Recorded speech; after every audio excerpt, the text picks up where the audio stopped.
Okay guys, dito tayo sa sarap ng spot namin sa tent. So ito yung mga boy dikya.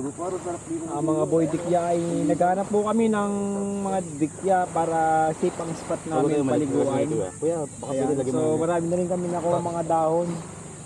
Ayan o, kinuha na po namin mga dahon. Hanap po kami mga dikya. Dikya! grabe, grabe manginig ah. Grabe naman. Nakabantay ako eh. Yan, tignan mo dyan ha, baka madaanan mo na. Hindi dahan-dahan lang kasi kayo gumalaw. Ha? Gagi. Pag nangatay, alam mo na, maghahanap ako ng kakamot. Pag mga dikya area pala na mga beach, dapat pala ang full body, full Yung body, rush guard. Oo, para hindi ka tatablan, no? Para mas matindi, crash guard. Naka-gloves ka. Rush guard. Oo. Tangin na yung nagmotor ka. Siguro. Para yun o, ayun o sa ilalim mo, ayun o.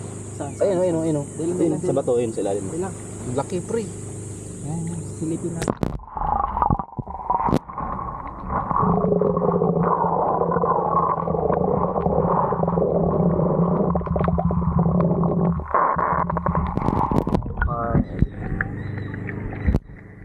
Nahuli mo ba? Parang Oo nga, ayun.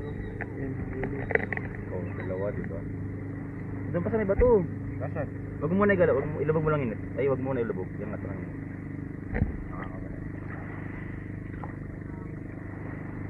Mahirap nila makita guys kasi transparent. Uy. Tingnan tayo sa malapit sa atin ha, baka meron ha. Oo, mamaya.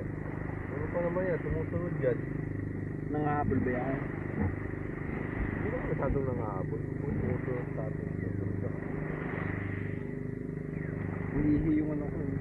Para relax mo lang yung tubig para wag mo yan. Mahirap makita eh. Sa umaga lang naman lumalabas yan. Sa paghapon wala.